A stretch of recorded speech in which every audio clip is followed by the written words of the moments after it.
I would like to share with you some thoughts that I've been having over the last couple of days. Budding Dharma Temple here is a small temple. It's a sister temple to the Mount Adams. Kozin is my teacher. And how this temple came to be was after you get ordained, especially if you get ordained in a Chinese or Vietnamese temples, all the masters and monks come to you and say, where's your temple? Who's your temple? Who's your master? So what are you going to do as a monk? And so this temple opened 4 years ago as a, what am I going to do as a monk question raised in my head. And outside of 15 months where it was closed because of COVID, we've been operating here weekly. And we reopened about 3 weeks ago.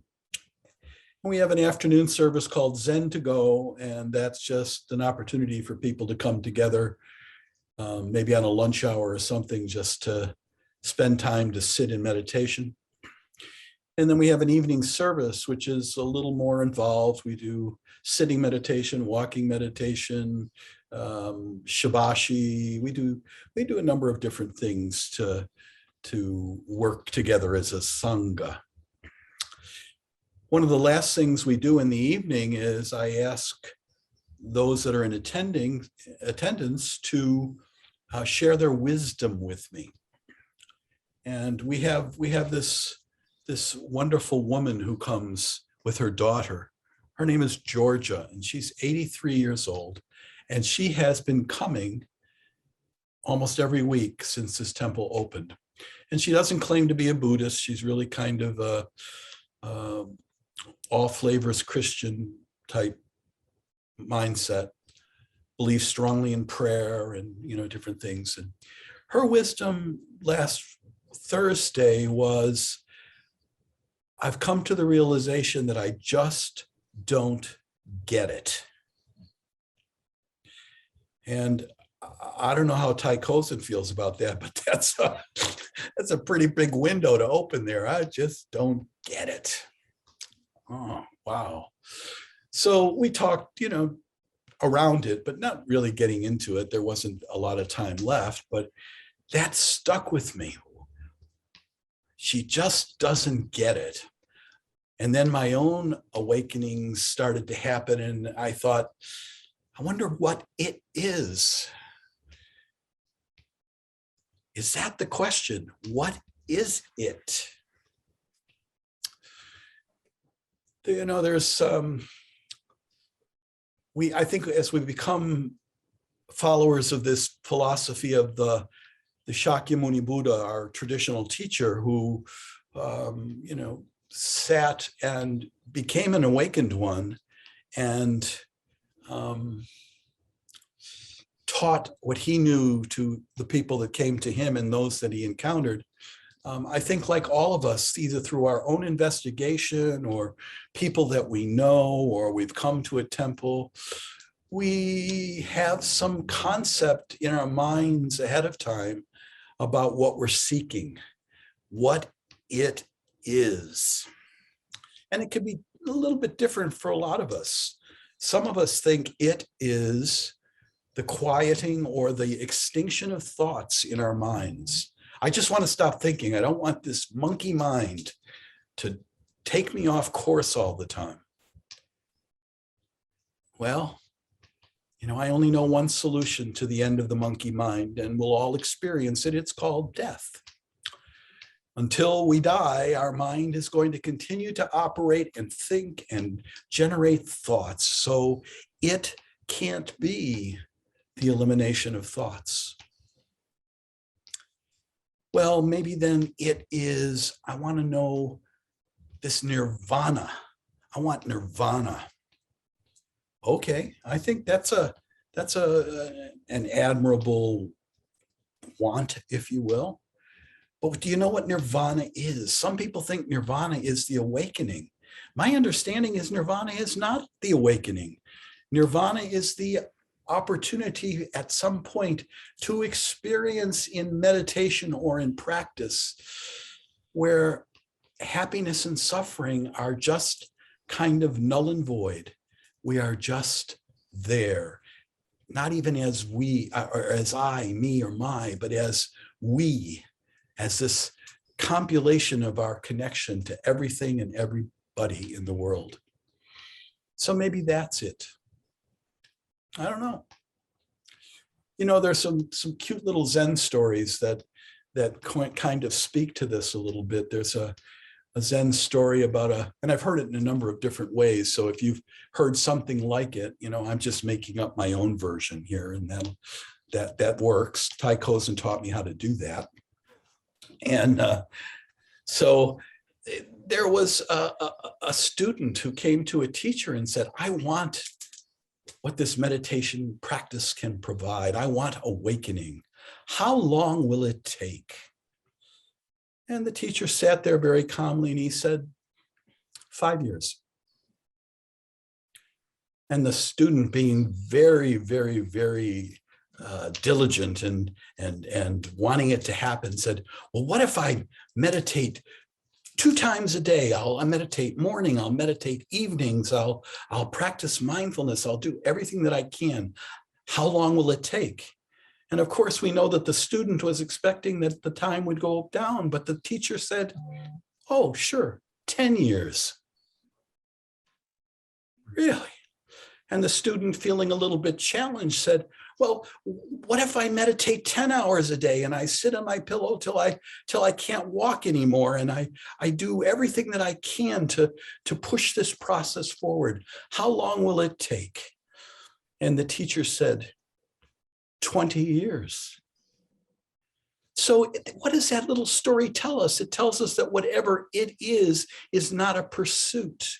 It's not a something that can be attained in concrete terms. It is the opportunity to experience less suffering and more happiness. The Dalai Lama says gratitude is necessary. Compassion is necessary. It's required. Otherwise, happiness does not occur for us. We all want to be just a little bit happier, I think. Absolutely, just a little bit happier. If we want to know what it is for us, then the practice of our meditation can help us discover a little bit about it. It is, you know, I struggle with this all the time. There's another little Zen story of a student who sat with his teacher, and then he went to his teacher and he said, oh, my meditation was terrible. I ached and I couldn't keep my mind settled, and I couldn't get there, wherever there is. And he said, teacher, what do I do? And the teacher said, sit. And then the next week he came to his teacher and he said, oh, teacher, this was a wonderful meditation experience. It was great. I had this wonderful connection and revelation of who I am and how I want to live and all these things. And how do I keep this going? And the teacher said, just sit. Again, the answers aren't complicated, but the practice is one that we have to be committed to. I use the analogy of being a golfer because I'm a terrible one. And, you know, when I was in corporate life, playing golf was part of the it thing you had to do with, you know, all the VPs. And for me, all I wanted to do was ride around on the golf cart. I mean, that was, to me, the part of golf that was fun. Not hitting the ball. You know, I can't tell you how many balls I lost. I have no idea how anybody keeps whacking these little balls around and continues to find them. Mine always found a place of mystery to hide, and I had to take some strokes because I couldn't find my ball. If I wanted to be a better golfer, I would have had to have practiced and practiced and practiced without any expectation of going from one stage to the other, but at some point, I would reach this wonderful place of recognizing that I was now a proficient golfer. And so I encourage all of us to take our practice as the wonderful gift that it is. You know, Thich Nhat Hanh tells us that as these human beings, we are so blessed to come into this life as a human because it allows us the opportunity to awaken. It doesn't mean we're going to, but it allows us the opportunity to do that. And he thinks of part of his teaching is that we come into this life with everything that we need. It's already all there. Thoughts don't come from someplace out there. They're all already here. They develop. We develop them. And he says it's like a garden where we have a little bit of everything. Cozen says the same thing. He talks about how you can go out and garden and work and work and work and make sure that all the weeds are gone and just the pretty flowers and vegetables are available. And then you get to the end of the row or you come back next week and what's popping up again? Those weeds. And so we have to weed the garden again. And that's what we will continue to do as we go through this wonderful philosophy of how to live. If you want to live happier, all you got to do is look at the Noble Eightfold Path. It's there. It's the simplicity of it that makes it complicated because we want to make it more complicated than it is. And so when you ask yourself, I don't get it, I think that's true for most of us. Sometimes we just don't get it. I'll tell you the truth. I have moments where I go, I don't think I get this. And then what does that mean to me then? It means the same instruction that old master gave his student at one point. Go sit. Those are my thoughts this morning. Thank you, Sangha, for your time and your attention and listening. Thay Cozen, any words from you this morning? Yes, Thay, if you would allow it, I would very much like Minh Bao to do the metta practice. And that would be the subtotal of all wisdom that I have. I think she's more than willing. Sadhini, metta practice. Absolutely. This morning, we're going to do a little metta practice for those of you that are new. Just follow along. And if everyone can mute, except I would love it if Johnny would be my respondent today, our newly ordained Johnny. Yes. Thank you, Jikai. I would love that. So follow along with me. We're going to feel some love and some goodness here. So we'll take our right hand and we'll put it over our heart. I'm going to put our left hand over that. Give ourselves a little squeeze and a little breathe. And just know that you could try, as the Buddha said, you could travel the entire world over and find no one more worthy of this love than yourself. So just take a breath and repeat after me. May I be well. May I be well. May I be happy. May I be happy. May I know love. May I know love. And may I know peace. May I know peace. Wonderful. Take a breath. And now let's bring our hands a little bit out in front of us as if we're offering a gift. And here we're going to envision in our mind's eye someone who is really easy to love, someone who brings your heart joy every time you think of them. If they walk into your room, your face lights up. This is someone that you love dearly. And to this person, we're going to say, may you be well. May you be well. May you be happy. May you be happy. May you know love. May you know love. And may you know peace. May you know peace. Take a breath. And then we're going to bring our arms just a little bit further out.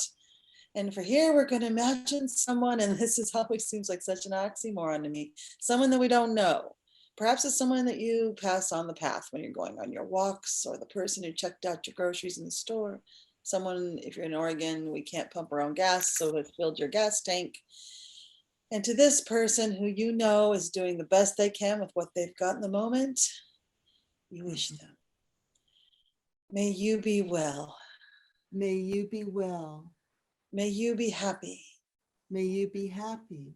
May you know love, May you know love. and may you know peace.